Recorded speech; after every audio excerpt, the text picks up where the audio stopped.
We are on? Okay. Hi everybody, this is Monicah, and as promised, I wanted to come back and actually have this discussion of domestic violence. And here with me is Loise Njeri, who has been very vocal about her experiences in a domestic abuse relationship, and she's here to educate us more about it. Loise, thank you for having time to talk to us. Thank you for having me. So I know you've written a book about your experiences, and I kind of wanted to dig deep into your experiences, in a domestic abuse, more so to educate people, because I think as I had posted something on Facebook, there's something that really made me feel that we needed to have this discussion so we can educate some people out there. But if you can just by introducing yourself, and then we can take it from there. All right. Thank you, Monica. Thank you for having me here. Thank you for the opportunity. Sure. So my name is Njeri. I'm born again. I'm an author. I'm a certified life coach. I'm a mom. And so pretty much in a nutshell, that's who I am. Okay. So, a mom, you're beautiful, you're a smart woman. How did you end up in an abusive relationship? That's a good question. Yeah. That's a really, really good question. So how it started out for me, I had just come to this land. I was new in this country. And so it came out in a form of like I needed help. I needed help to learn how to drive. I needed someone to help me get situated. And at the same time, I had my own issues, just like everybody has their own issues. I have a family back home to support, a lot of responsibilities on their shoulders. Yeah. I'm glad, some of them are kind of gone, but at that time it was really heavy. And so that's how I got into the hands of this person who will share the bills with me. Very important. Teach me how to drive and show my way around. Show my way around. And that is how I got into that relationship. So I would say, first of all, the biggest problem was it was not out of knowing who I am and what I really wanted. It was a relationship out of need. That was a very first mistake. Yes. Okay. So you got to meet this person who was helping you out, and you started a relationship. And then how long did the abuse go on for? Because once you learn how to drive, and if he was still abusing you while you were learning how to drive, once you learn how to drive, then why did you get out? Now you have a car, get out. Okay, this is the thing, Monica. Abuse is diverse. We have different kinds of abuse, and abuse can manifest itself in very many different ways. He was not that kind of person who will hit me. He was not that kind of person who will tell me a mean word, really. Not really. Actually, at first to me, it felt like deep love. Actually, it felt like I had never been loved like that before. Oh, wow. He was this guy who would bring me breakfast in bed. He was this guy when he was taking me out, before we even started living together, and I was living with my host, he would come and put flowers from the door all the way to the car. Romantic. He was a very romantic guy. Yeah. I remember the first time I went to his house, he did a very good candlelit dinner with some good wine and everything, and he made the dinner himself. So I wouldn't say in the relationship I really at first especially, and actually the first 1 year or two, I didn't experience a bad word from him. I didn't experience a time I needed him to be there for me and he wasn't there for me. I mean, he was this type of guy, if I have to work a double shift, like 2 to 10, 10 to 6, and he has to work in the morning and we won't see each other, he will leave me a note at the door. Like where your landlord leaves you a note. Yes, he was just that kind of a person, Wow. But then what I didn't realize is sometimes that too much being smothered with love can also be a way of manipulation. Because before long, I used to love to party back in the day. Okay. So before long, he would convince me that if I keep hanging out with my girlfriends and going to the parties I go to, they will make me do things that are disrespectful to our relationship. So as time went by, I left all my girlfriends. I didn't have no girlfriends. Right. I also had Jama friends. I had guy friends who I had known a few months before I met him. Some I had known all the way from Kenya. And to him, he started feeling like if I go partying where they are, they're gonna start hitting on me and da da da da da da. You was know. that his jealous Thank part you. coming out now? Thank you. Okay, but for you, you're thinking this guy is protecting you. Okay, so as much as all this lovey-dovey is going on, you're getting flowers and everything, you know, you're falling in love. When did you now realize, or when did it become that it's not love anymore? Actually, he is abusing me, because it sounds like he was so protective of you. Yes. And wanted to keep you for himself. Yes. Okay. Yes. Actually, that was the biggest problem with that relationship. Okay. That was the biggest. No, you know, love. If you love somebody. Mm-hmm. I know there's a healthy sense of jealousy, you know, but at the same time, let me tell you something with Monica. Yeah. If you're married today or in a relationship today, despite the fact that people know and it's obvious, there'll still be somebody hitting on you. Of course. Saying this and that. If they don't, then there's something wrong with you. Exactly. Yeah. And so what should be able to keep your relationship is the fact that I am with you out of choice. Right. You understand? I am with you out of choice. Right. And I expect nothing short. Even now, Exactly. I expect nothing short of that. Yeah. You're with me out of choice. Yeah. And you want to keep our relationship because it's valuable to you and it's important to you. So that is what will make you say no to the people who hit on you or whatever it is, you know? So that excessive sense of jealousy and possessiveness. Like I will never forget one time we go to a club, right? And I decide to go to the bathroom. And he's been seeing this guy been looking at me, trying to dance with me on the dance floor. And this time around, he's watching me go to the bathroom. When I come back, he is ready with a bottle, wants to hit the guy. Just for looking at you. Thank you. He has not even spoken to me. He just tried to dance with me on the dance floor. And now he was just watching me go to the bathroom. And he is just so mad right now. He wants to throw the bottle at the guy. Wow. That kind of. Okay. So that kind of started making me feel, But then, I suppressed it. I would still think, it's you love. were still thinking he It's loves love. you, he still wants you to himself. But okay, so you tell us what is abuse then to you? Because all this to me sounds so romantic still. Because honestly, the women out there, they're like, what is wrong with you? That's what we want. We want a man that brings us flower. We want, you know what I'm saying? So tell us when abuse really started, and you know, like when did you realize that this is abuse? So what really happened was, number one, even if you were in a marriage, forget about a relationship, a marriage, it shouldn't mean that you don't have a life of your own. True. So that was the first wrong. That was really wrong in that relationship. You should have your own set of friends that are not common friends. Yeah. You should somehow, you see boundaries. There should be where you end and where the other party starts. Yes. It shouldn't be all, you know. I believe there should be a little I in the mix of the big we. So for me, that is the very first thing that I would tell somebody. Don't be so engrossed that you don't have a life anymore. You don't have your own set of friends. You really don't have a life apart from the other person. That was the very first. Why I'm saying so is, in our relationship, some huge mistakes happened, which I'm not going to discuss here. But I always feel if I had a set of girlfriends or even a girlfriend I would talk to, I would not have gone down the drain making such huge mistakes, costly mistakes.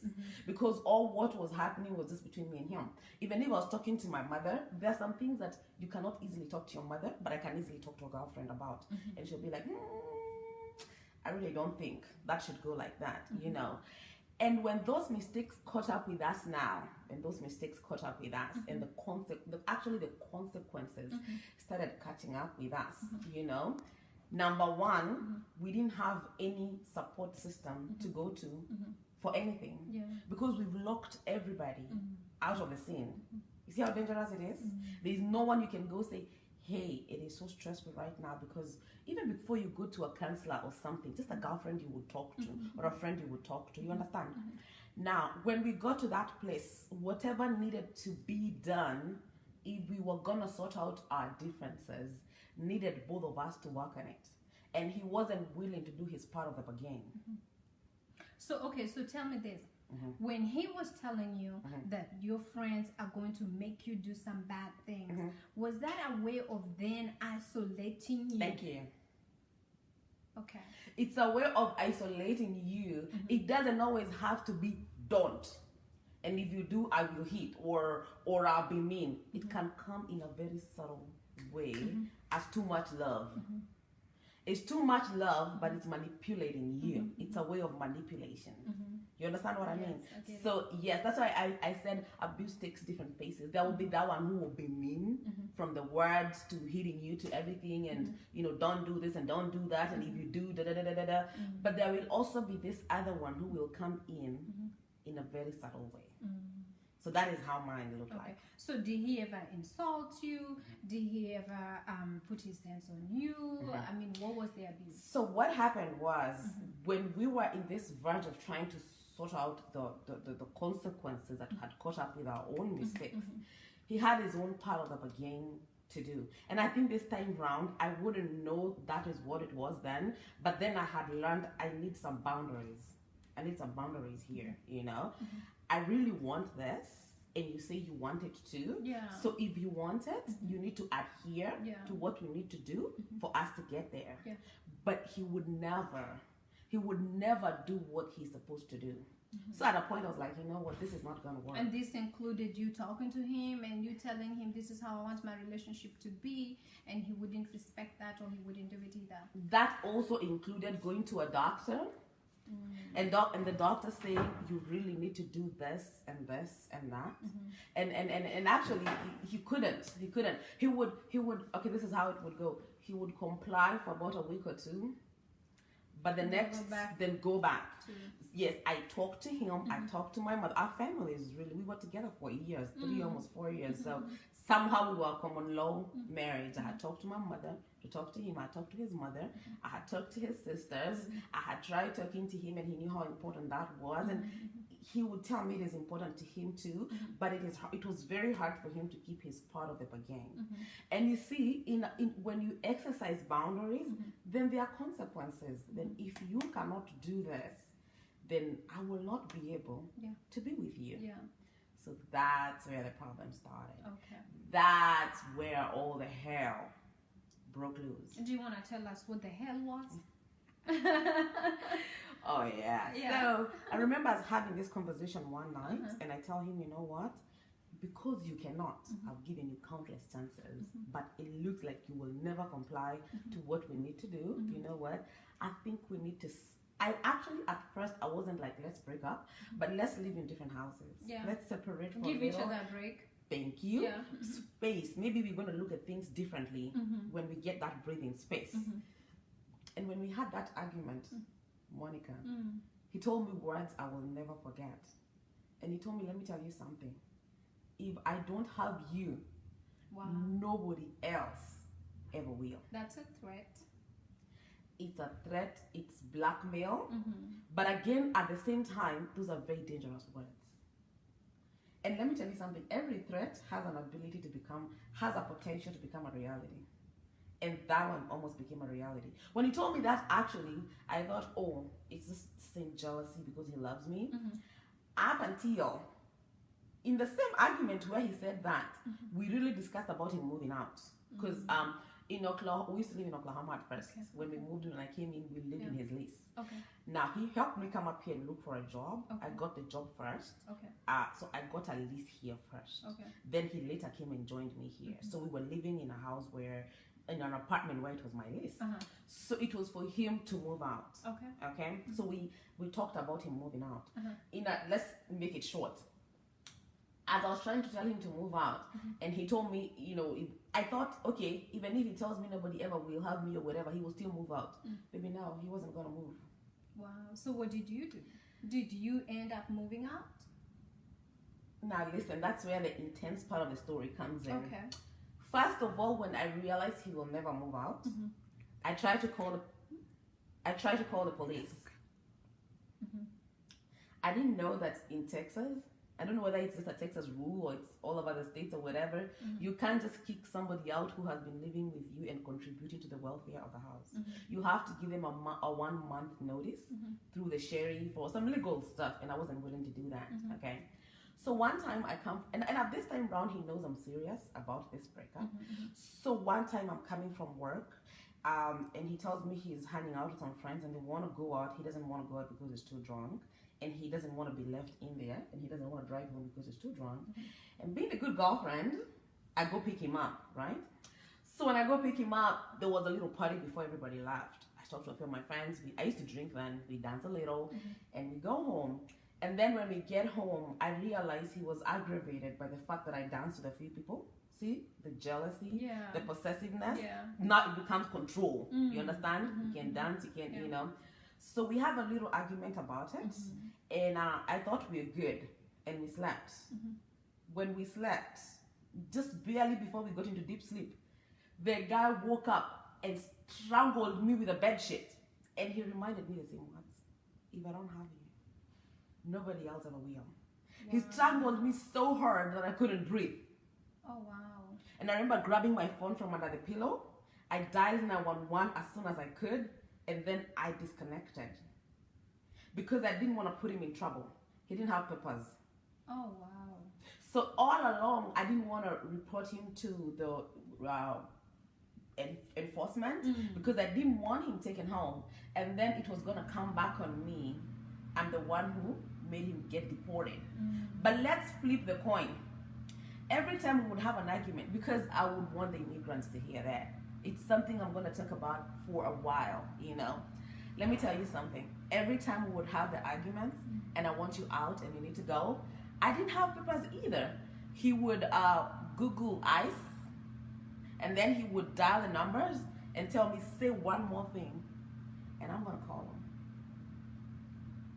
Wow. So he kept you in fear.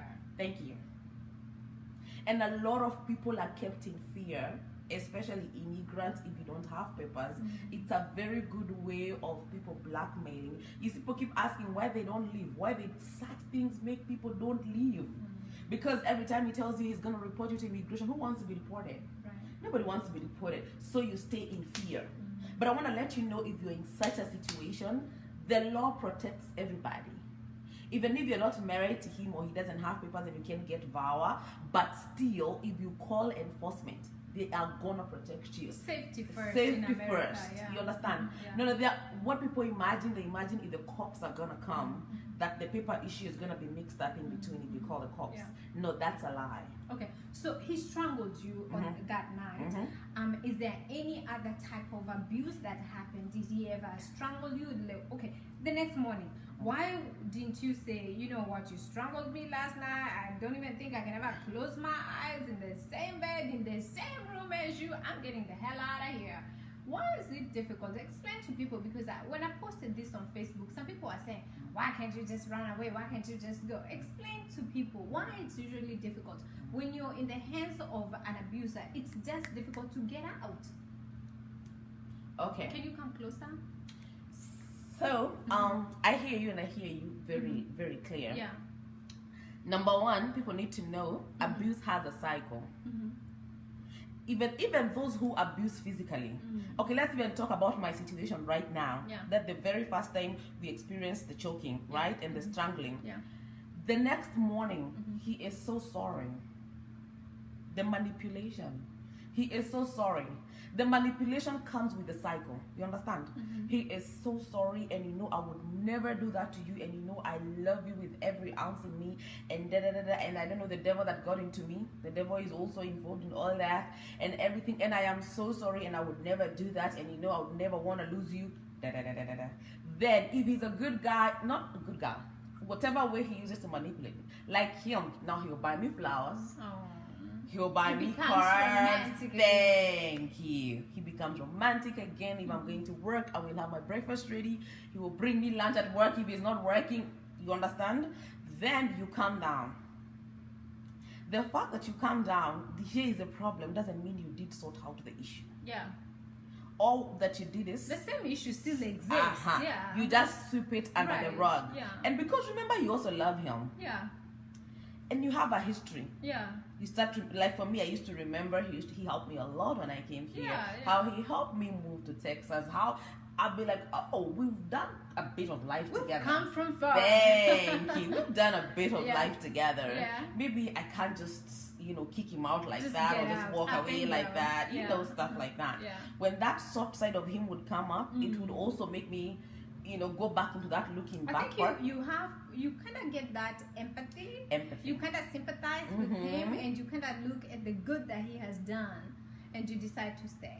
And then I would say maybe it's not that bad. Maybe it was Or just maybe a it's moment. just me. Or maybe it Did was you just ever get that? Maybe it's just me. Not really. No. In our relationship at that point, it never got to it's me, because I knew what was the problem. It never got to it was me. It would just get to maybe let me give him more time. Maybe he's gonna get it right. Did you think maybe he's gonna change? That was what kept me 99% of the time. I thought maybe he's gonna get it. He's gonna get what I want. So when do you decide that, you know what, he's not gonna change? Like, what is the worst thing that he had? I mean, the man has already strangled you. What is the other thing that he can do that is worse than strangle? Worse things happened. And remember also, like I said, the immigration part 2 was a big manipulation for me. Yeah. It was a way of blackmailing But me. isn't there a time that you can decide, you know what, I'd rather go back home in one piece rather than go back home in a casket? And it got there. The next time, now this time round, of course, because he's not complying, things are getting very toxic between us. Even if he'll do the flowers, it will just be for a few days. You know the cycle? Then the real issue will show up again. And then the real issue will show up again, right? Yeah.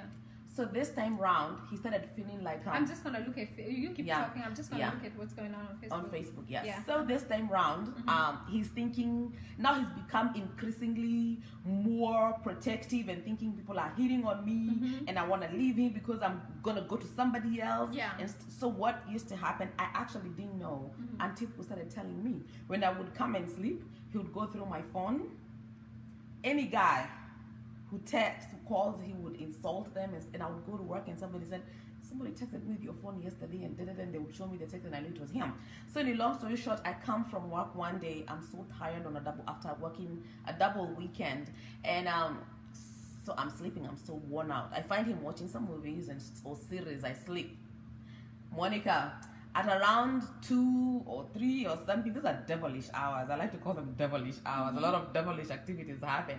I hear him pulling the covers off of me, right? So I'm thinking, okay, what's going on? So I look up to him. I turn and I look at him. Guess what? He's holding a knife, a kitchen knife, like this. So he's been going through my phone, and I don't know what he found, and he's really in this state. And he tells me, you know what? You see this knife? I can stab you several times and I kill you. And he reminded me one more time, if I don't have you, nobody else ever will. Hey, that was a wake-up call. I knew, Njeri, you're going to die. One of these days, if you're not careful, you are definitely going to die. That was death right there. What if he decided to stab me when I was just sleeping? So I said, I need to look for help. That's another problem. Where do you look for help? I decided to go to my pastor. I used to go to a certain church, not committed. I still used to party and do my thing, but I used to go to church. So I said, you know what? At this point, I don't care. I had never been to a pastor in my life before. I said, I have to talk to this person. But unfortunately, I think sometimes we don't take things with the seriousness that they deserve. He just said a prayer for me, and anyway, that was kind of it. Some words of encouragement or whatever it is. That was it. But did you tell him how serious this has been? Like, this is almost like a near-death experience you've had. Yes, I did. Multiple times. Twice. Yes. Yeah. Yes, I did. Yes, I did. And all he could offer was a prayer. And some little words of encouragement. Wow. You know. So, but immediately I left that office. I knew this is not where I was gonna get my help from. That was not gonna work. Yeah. And remember, I had called the police before and told them I want him to move out. Yeah. Although at that point it had not gotten so bad, and maybe I didn't tell them exactly because it hadn't gotten as bad. Yeah. I think that too should be taken differently, because when they came, they just said, if he has been contributing to the welfare of this house, you just have to go to the sheriff or whatever and give a 1 month notice. I think that too. I think I had a problem of looking for help either in the wrong places or to people who are not informed. Well, I think also too, you were new to this country and you didn't know who to go to for help. Yeah. Mm-hmm. So, and you probably didn't know the right channels. Yes. Because usually the first thing they will do is your safety. They'll get you out of there. Yes. So they can make sure you're safe. Because if something happens to you and you had already I told the authorities that this is going on, then it's probably going to be on them. But you know, I'm glad you're safe. Mm-hmm. So I need you to be able to explain or actually encourage other women, and also too, I want us to recognize that abuse is not women only. Men get abused too. Right. I mean, I'm sure men have their own horror stories, but it's not a lot of men that want to come out and talk about it, right? But how do we encourage people that are in abusive relationship to get out? Should they continue thinking that it's ever going to get any better? Should they continue just praying about it? Let me take you back a little. Okay. Let me talk about the safety first Okay. part, right? So everybody knows, you should know there's a domestic violence hotline. Yes. If you are in danger, call the hotline. Right. And if you call the regardless of your status. Thank you. Yes. And even if you call the police, regardless of your status, they will come and protect you. Yes, and they will also give you the necessary numbers that you need to call for the resources that you need. Now, that story didn't end there. Finally, I got him to move out. Okay. But I always like to say this, and that's why I went back to safety first. Let me just tell somebody out there, because I once saw it in a movie and it repeated the same thing in my head again. Now, if you've been living with somebody, married or not, and you broke up, whether it got that escalated or not, you don't know what they're capable of. Because when my ex moved out, I thought, thank goodness, finally what I wanted has happened. But no, he started stalking me. Oh wow. He stalked me at church. He stalked me at work. He almost got me fired. He was so crazy. He would pass by my house almost every morning and tell me he saw my car and where it is parked, you know. That was not the end of the story. One day I'm just chilling at home. It was those olden houses, though it was an old apartment where you don't have the upper lock. You just had one lock. So I'm just chilling in the house watching TV, and all of a sudden somebody opens the door and enters. And I'm thinking, who could that be? Nobody has a spare key to this house. Because when he gave me the spare key, I thought that was it. He had made a key. Thank you very much. So at that point, thank God, he also wasn't ready to harm me. Because if he came like at night and I'm just sleeping, or even during the day, I am not expecting unawares. He catches me unawares like that, he would easily kill me. You understand? So I always encourage any girl, I don't know, men too, I don't know much about male abuse, but I know it exists. Change the lock. Please, kindly, for your own safety, for your own peace of mind, change the lock. Wow. Change the lock. If you have to move. Yeah. Because what happened after I changed the lock, actually the final blow of everything, where I was ready to go home, it didn't matter. It didn't matter. By the way, nothing mattered at that point. So it had come to a point where I am not safe. I used to work at night. I had moved from double weekends to working at night. And one day, he used to stalk me and monitor me. So one day, I'm just sleeping at home. The same devilish hours, 3, 4 a.m. in the morning. I hear a knock on my bedroom window. I used to be in a place where you can get into the balcony. So I hear a knock on my bedroom window. First, I imagine I'm dreaming. Then it's real. I move the curtain and I see him with a very big baseball bat. Wow. And he's calling me to go to the living room because that's where there's a big balcony. Oh, wow. And he tells me, I can hear him telling me from the outside, I will break this door today. I mean, at this balcony today, and I'm gonna kill you. Jesus. Remember, if I don't have you, nobody will. So it meant I'm either gonna stay with him or he's gonna kill me. Oh my God. So I called 911, but guess what? I used to live in a two face. The apartments I lived in had 2 faces, so they went to the other face. Oh. Wow. Anyway, let's cut that story right there. Then God saved me that night. But after that night, I was willing to do whatever it takes. It didn't matter. Meaning what? It didn't matter whether I was gonna go home or whatever, but my life mattered. Yeah. And I want you to consider this. Every time you consider the other party, we women especially are good at covering up for the other party. Yeah. While he wants to harm you, but you're out there covering him, it means you're choosing him over your life. And the day I thought about that, I said, shame on me, Njeri, shame on me. I'm choosing covering him so that he's not deported or he doesn't get a record of domestic violence or whatever over my own life. Over my own life. The day I thought about that night when he did that, I am the one who walked to the police station again. I did every report, and they gave me a letter to take to the district attorney to get a restraint order. In whatever else the district attorney would take it from there. Yeah. But thank God he something happened and he went home. Okay. He went home before all that process happened. So he self-deported himself. No. No. He hit 635 by himself drunk. Oh. Okay. When we stopped being together, he increased his drinking. So he hit a wall on 635. Actually with a car that was mine, and I had begged him to give me back that car and he had refused. So anyway, it didn't matter, and the cops came, and by the next day he had an immigration hold, and he decided not to fight it, so he just went home. Wow. So that's how for you, what saved you is the fact that, you know, that incident happened and he went home. Yes. Otherwise, he still could have continued stalking you, and who knows what could have happened.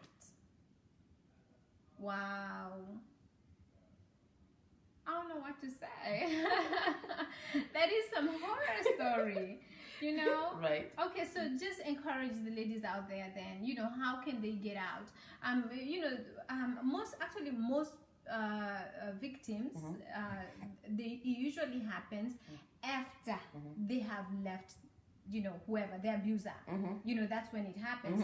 That's when people are killed. You know, so I've heard Vicky Oduke advising that if you know you're going to leave him, the only person you can tell where you're going is a trusted person.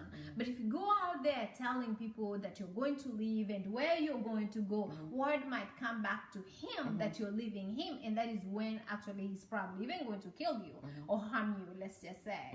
So can you just encourage people that are in an abusive relationship how they can get out? Okay, now she says the truth. What she says is nothing but the truth. Had I known now, what you know now, had I known then what I know now, you know, actually the exit is the most dangerous time. Exactly. The exit is the most dangerous time. We women like to talk. It's our way of expressing our emotions. Yeah. But trust me, you will just be fine looking for a trusted girlfriend, or I always prefer you get a professional counselor, a licensed professional counselor, because they will know how to keep your confidentiality and everything. All that venting that you need to do to tell him and how much is wrong you and you're gonna leave him and you're gonna talk to a trusted friend or to a professional counselor, and then plan out your exit very quietly. And then after you leave him, stop the contacts. That is when the most dangerous things happen, after, either on the exiting and after he realized you've exited. If he can give you a bait, just a bait. You see, it happens. He told me to come for school fees I've had in Kenya. Then when you came, he burned her, he did whatever. After the exit and after is the most dangerous time. But now let me say something though about the staying and being in that place and everything. I'm just gonna look at my Facebook as you. Yes, the thing I would like to tell somebody, and especially women, I don't know much about the male part, but I'm gonna address the women part because that's where I have been. Now, for people who stay in an abusive relationship, first of all, how you got there, and when you got there, you didn't see the signs pretty quick and bail out and stuff like that, is mostly because you are not in a place where you are in a good relationship with yourself. See? What that whole incident taught me is to love me. Because every time I chose not to report him, I chose not to do the right thing to protect myself, it meant I am choosing him over me. Yeah. That means I didn't love myself enough. Every time you take that beating, every time you take that manipulation, every time you allow him to push your boundaries, every time, because abusers, narcissistic people, sociopaths, whatever, they are good at pushing your boundaries. They don't observe. Okay, the difference between a healthy relationship and a toxic relationship is healthy boundaries. But most abusers, don't know how to respect your boundaries. And every time you allow him not to respect your boundaries, and you don't follow through with what you said you would do, like let's say I said the day you will put your hands on me, that will be it. You understand? They don't respect boundaries. One day he will put your hands on you, and you are still gonna stay. You understand? He's pushed your boundary, and you didn't follow through with what you said. You know what that happens and what that means? You don't love yourself enough. You don't love yourself enough.